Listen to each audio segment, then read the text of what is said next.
It's not about black and white. It's about the continuous culture appropriation and falsification of history that has been done by what the so-called Afrocentrist movement. Egyptians are angry. Many people from Egypt are claiming to be the victims of a plot. A plot concocted by a mysterious group of African Americans who belong to a sect called Afrocentrism. These people are often portrayed as desperate individuals searching for identity and greatness because their own history lacks excitement. It's said that they want to claim Egypt as their own simply because it's located in Africa. At least that's what we can hear all over the media these days. But the thing is, that's why you find people like Kevin Hart, who subscribes to these theories, who claim that his ancestors built the pyramids. I'm sorry. There's been a whole movement on this called Egypt for Egyptians, with apparently young Egyptians standing to fight for their history and showing that they look just like their ancestors.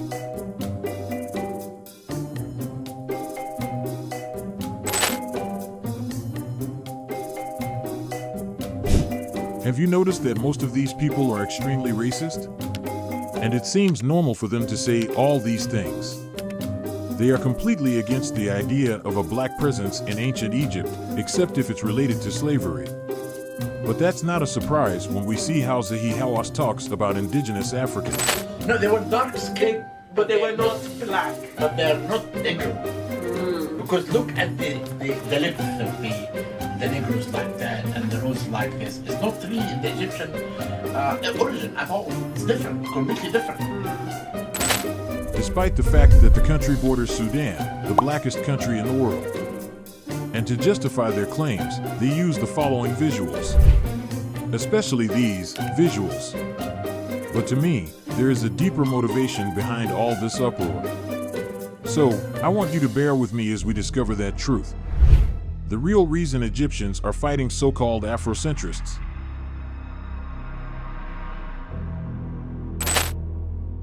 Apparently, all this started with the polemic surrounding the new Netflix documentary about Cleopatra. But as I told you, it is actually deeper than that. These last years, there has been an awakening wave all over people of African descent in the world. Many Africans started to seriously question the narrative they've been taught about African history. They noticed that most of what we've been taught was a lie. And their voices suddenly started to be heard because their arguments made sense. And this does not please those who benefit from the lies. To maintain the people in darkness, they started this victimization campaign to gain the world's support. All this is mainly motivated by the desire to maintain the status quo and prevent the truth from emerging. The truth doesn't match their current ideals. In one of my last videos, I mentioned the importance of soft power in our world. Soft power is basically the power that comes from your peers' perception of you, from your reputation. It can impact your level of influence in the world. It can be applied at an individual level, but also at a larger scale, like in the case of a nation, a continent, or an ethnic group, for example. Usually people craft the way they want to be perceived. And usually they choose the most advantageous image based on their ideals and the power dynamics of the world around them. These ideals can also depend on who is in charge of that nation, meaning which ethnic group, for example. A nation in Scandinavia usually has completely different beauty standards than a nation in Africa. And that's normal. Beauty is subjective. It depends on cultures, locations, and many other factors. So, in the case of a nation, these factors are also dependent on who the rulers are and what are their ideals. Obviously, a country under Arab influence will have different ideals than a country under African influence. So, why am I talking about this? Today, the ancient civilization of Kemet became the Arab Republic of Egypt. The territory went through numerous invasions over the last millennia, to the point that it completely got disconnected from its original roots. The last significant one being the Arab invasion. Today, the ideals of that country look like this.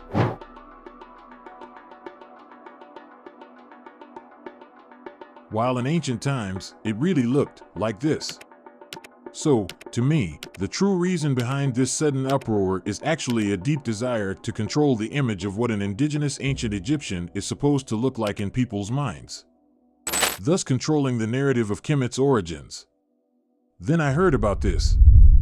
An Egyptian lawyer filed a complaint against Netflix for portraying Cleopatra VII as a black woman instead of as an Egyptian. I just want to precise that this video is not about Cleopatra's ethnicity. If you want to know my opinion about that, you can watch my video about it, here. In his lawsuit, the lawyer said most of what Netflix platform displays do not conform to Islamic and societal values and principles, especially Egyptian ones.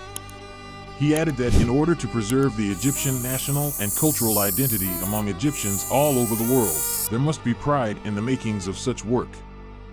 Well, the problem with his claims is that neither Cleopatra nor ancient Egypt was Islamic.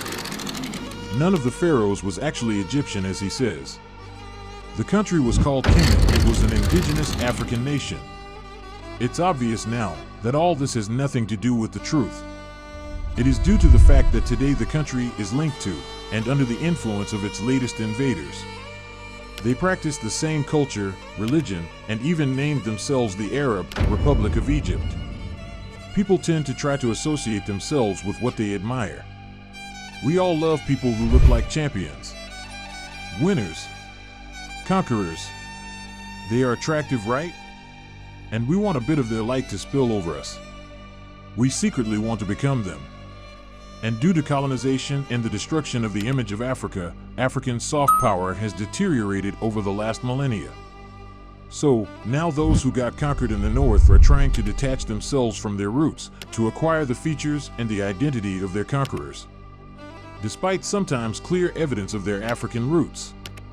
That's an attempt to escape from oneself, a mark of self-hatred and the manifestation of a hidden inferiority complex. A form of Stockholm Syndrome quite common among colonized populations.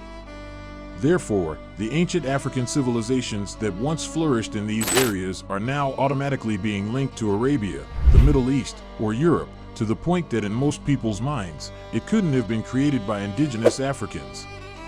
So, they are ready to gift the credit of these indigenous African civilizations to foreign people just to feel accepted by them.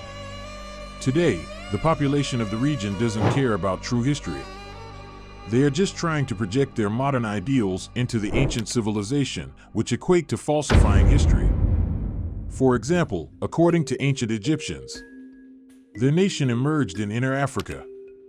Their gods came from and lived in Inner Africa. Their kings came from Inner Africa. And their culture also came from Inner Africa. A good example of that can be their wigs and hairstyles. They were always inspired by African hairstyles. Actually, when we look at all ancient populations' depictions, it is obvious that ancient Egyptians and Nubians belonged to the same group. But despite all evidence pointing at a black African origin, the people living in Egypt today refuse that reality and are trying to convince us, or maybe themselves, that it had nothing to do with black Africans. And they usually show these artifacts as evidence. Unfortunately, their narrative is based on a poor understanding of human mutations and history. In my last videos, I explained how everything about Kemet was linked to Black Africa. But I also explained that these elements that make us believe that there were indigenous non-black people in Egypt are irrelevant. Among these elements, there are colored eyes. When showing these statues or selecting specific spokespersons, some modern Egyptians are trying to prove that the indigenous people of Kemet were blue-eyed and thus could only be pale-skinned individuals like them because in their minds, colored eyes are white people's features and by association being white means being superior. And their potential presence among some ancient Nile Valley Africans opens the door to a European or Levantine origin of Kemet. That logic extends to the origins of straight hair, red or blonde hair, or to a specific type of facial features usually called Caucasian features. Unfortunately, that narrative is completely false. And what I am about to tell you now will completely change the way you see our world.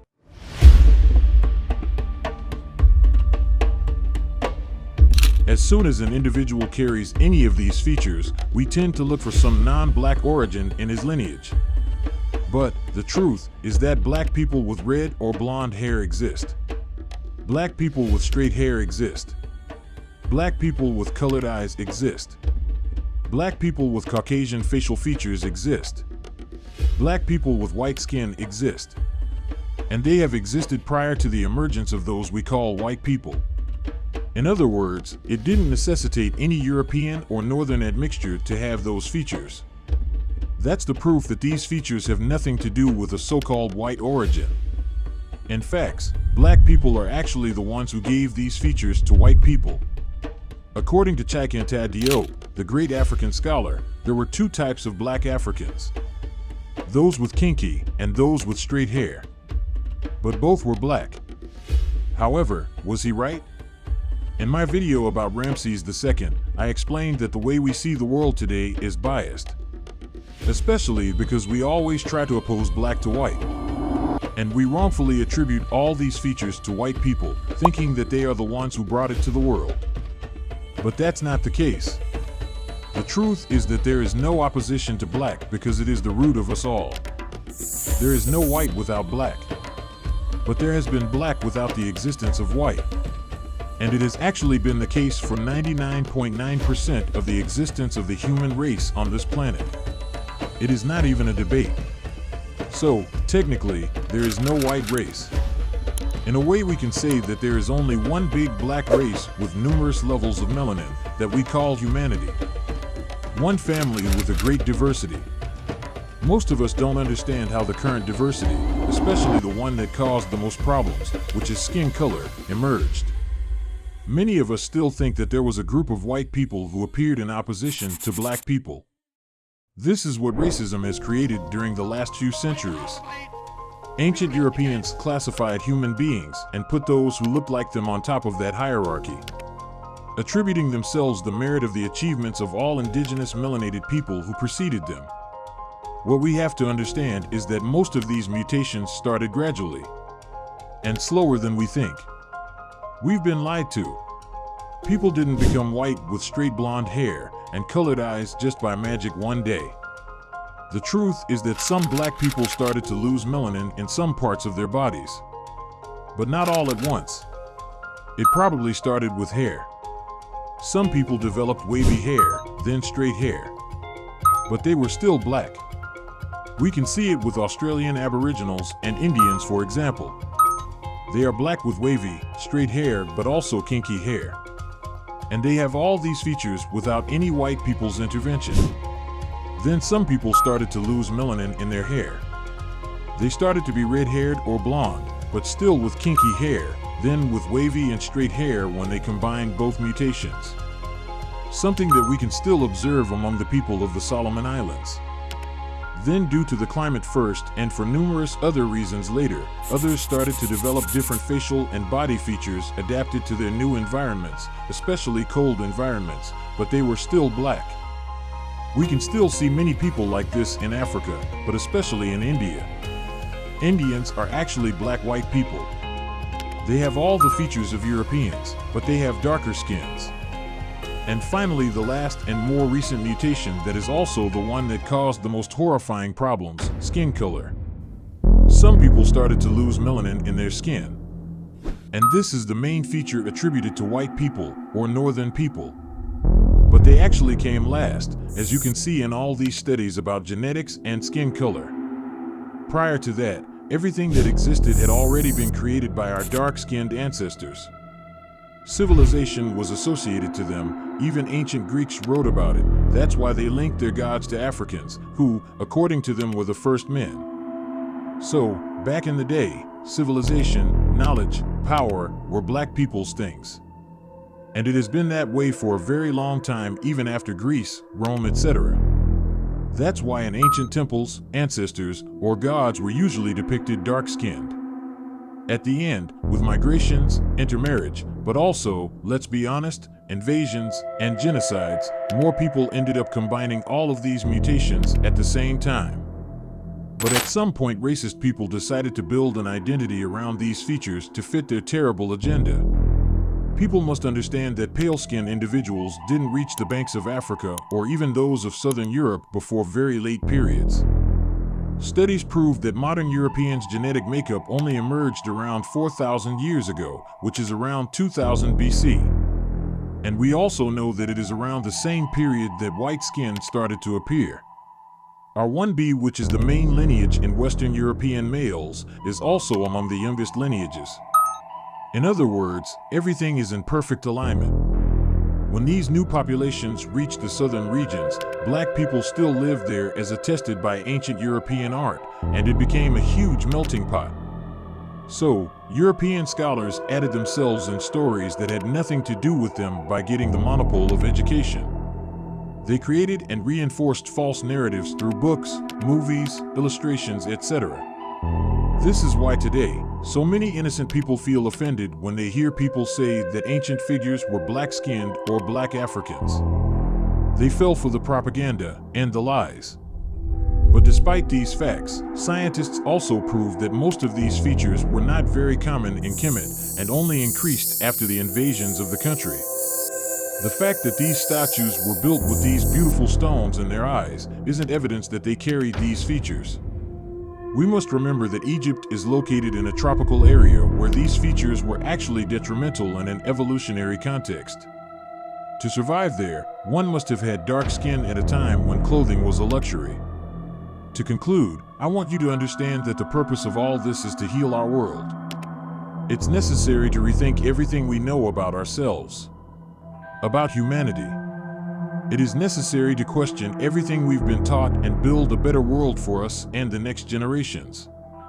So, no. Egyptians are not being attacked by some despicable Afrocentrists African Americans.